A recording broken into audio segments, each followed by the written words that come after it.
This is Newsmax TV.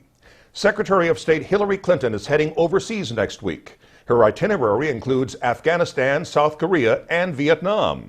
She'll attend a meeting of the Association of Southeast Asian Nations in Hanoi. The U.S. ambassador to Vietnam says they'll discuss a wide range of issues. The State Department hosted a reception Wednesday night to celebrate 15 years of U.S.-Vietnam diplomatic relations. It was then President Bill Clinton who announced those relations on July 11, 1995. He addressed the gathering, as did Vietnam War veterans, Senators John McCain and John Kerry. We invite you to watch now excerpts from those speeches. I can honestly say that the normalization we celebrate today could not have happened 15 years ago if it hadn't been for John McCain and John Kerry, and I'm very, very grateful to them. I would like to make a few observations.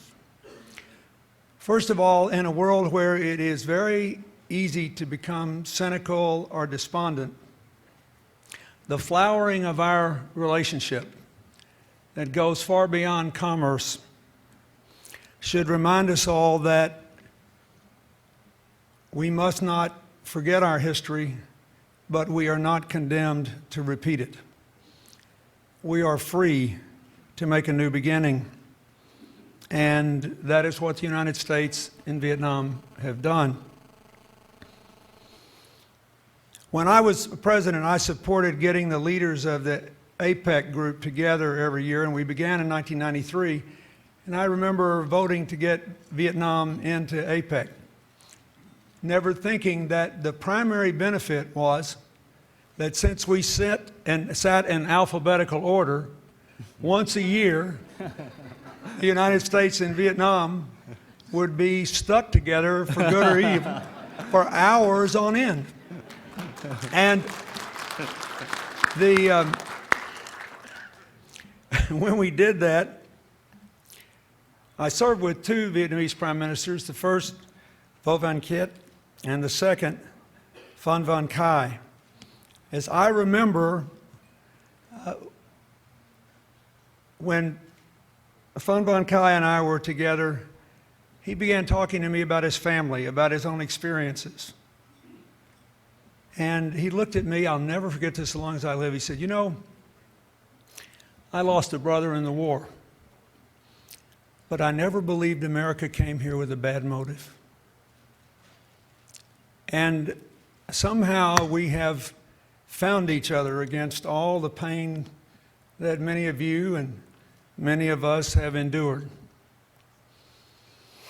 When I think about the problems we have in Washington with all these political infighting, sometimes I think the only single issue that all Republicans and Democrats seem to agree on is that it's a good thing we're getting along with Vietnam. You may have the answer to bridging the partisan divide in America.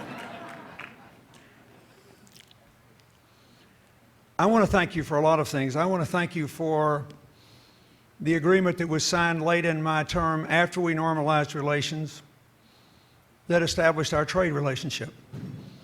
I want to thank you for agreeing that we would work together to try to determine what happened and where the remains were of people who lost their lives on both sides. I want to thank you for giving us a chance to work with you on demining and protecting the Vietnamese people, especially the children, from other kinds of unexploded ordnance. It didn't wipe away the past, but it was a remarkable symbol of a new beginning. My first journey back as a civilian in 1991, and I do remember distinctly the emotions of flying over Hanoi and coming into the airport and seeing all the craters of the bombs surrounding the field, as well as the revetments for the aircraft. And I touched down at the airport where there was sort of a ramshackle one-room terminal back then. Cars and motorcycles were rare. There were mostly bicycles and one or two hotels, a government guest house, which boasted a towel about this big, and for locals, for the indigenous population, speaking to foreigners was still discouraged, and people were frightened. But even then, back in 1991, I will tell you, I sensed a possibility. And I sensed an untapped dynamism of the Vietnamese people themselves, an incredible outburst of generosity of spirit, a friendliness that totally belied the history of the prior years.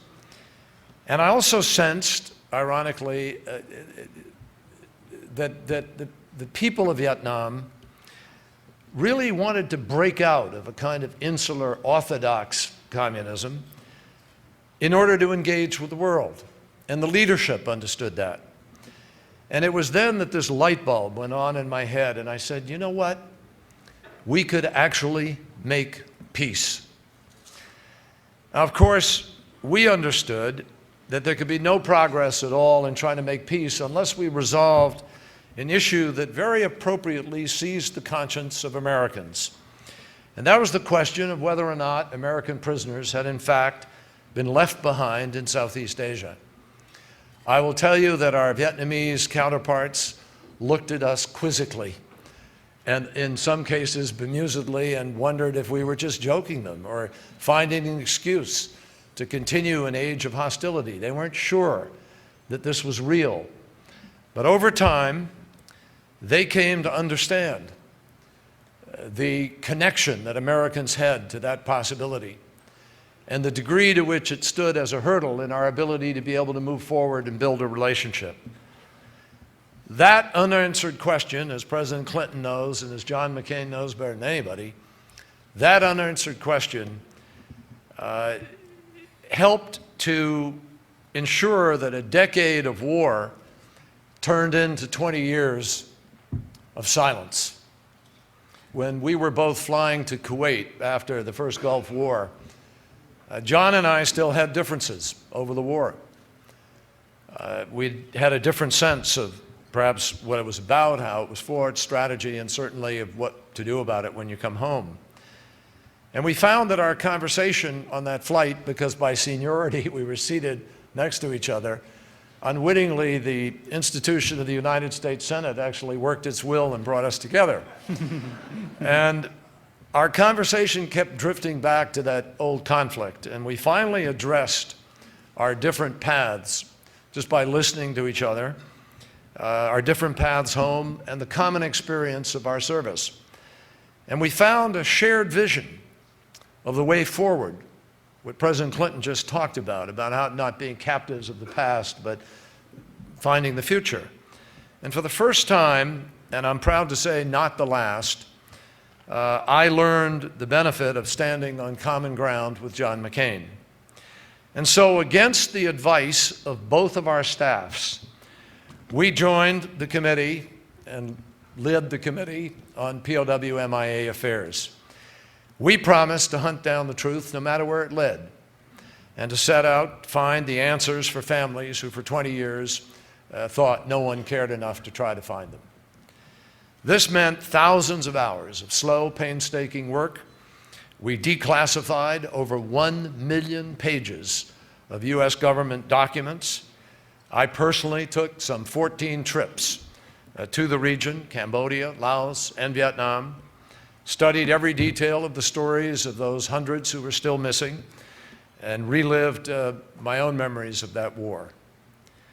Eventually, this work, I'm proud to say, and I think John will join me in this, we put together, John Vesey, the Defense Department, the President, so many other people working together, put together the most comprehensive, most exhaustive, most detailed accounting of people lost in war ever in the history of human warfare.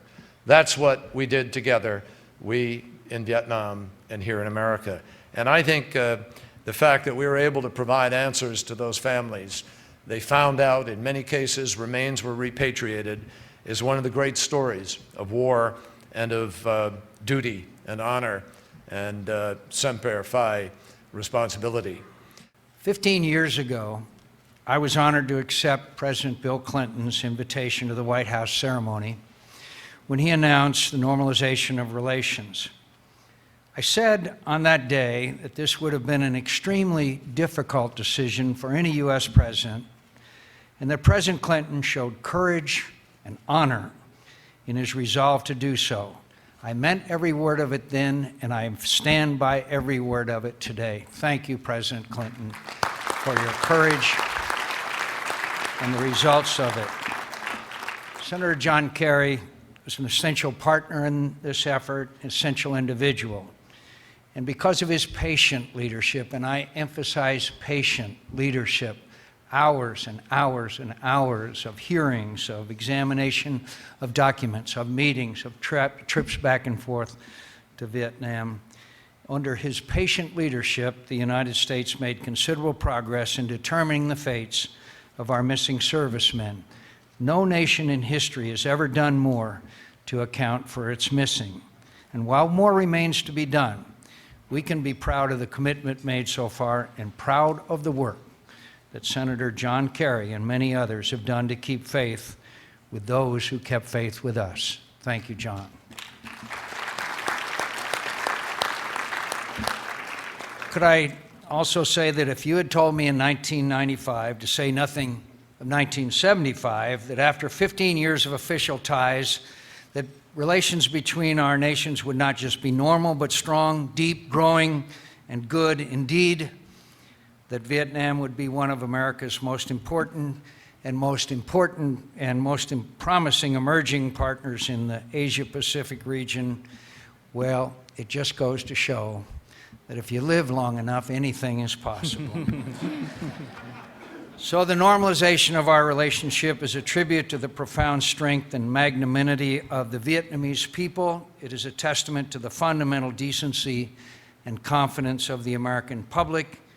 It's a credit to the practicality and forbearance of leaders in both our governments. In short, it is a story of countless individuals, both Vietnamese and Americans, coming to terms with a painful past, refusing to look back in anger, and doing what is right for their countries. This is a deeply personal process, and it's been difficult for all of us. On one Christmas night in 1970, on Christmas Eve, I spent as a prisoner of war. It was a cold night in Hanoi, and a man we called the Cat, who was the commander of the prison, came to my cell. He wore a dapper suit, and I had the most unusual conversation I had in all of the years that I spent. He said his father was a friend of Ho Chi Minh, that he had fought with the Viet Minh against the French. And he also, in the course of our conversation, told us of an island that Ho Chi Minh had a villa in Ha Long Bay. As many of you know, Ha Long Bay is a breathtaking place. And that exchange captured my imagination.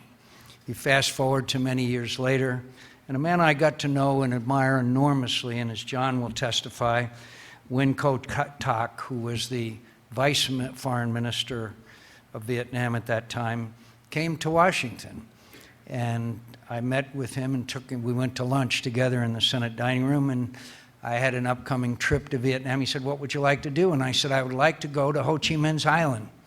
He was taken aback. He said, "No one knows about that." I said, "I know about it." To make a long story short, one night, a warm breeze carried off the water and blew through the open windows as I drifted off to sleep in the villa where Ho Chi Minh once found rest.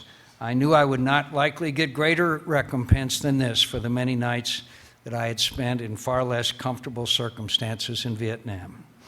Nothing more would be gained from revisiting the past. Better to enjoy the evening and come morning, begin the more promising pursuit of building a better relationship between our two countries. My friends, it's my hope that this relationship continues. Our bilateral trade is 30 times greater today than it was 15 years ago. We've created thousands and thousands of jobs to the benefit of both our peoples, and I'm confident that this is only the beginning. You've been watching the State Department celebration of the 15th anniversary of the normalization of relations between the U.S. and Vietnam. Thanks for watching. I'm Ashley Martella for Newsmax TV.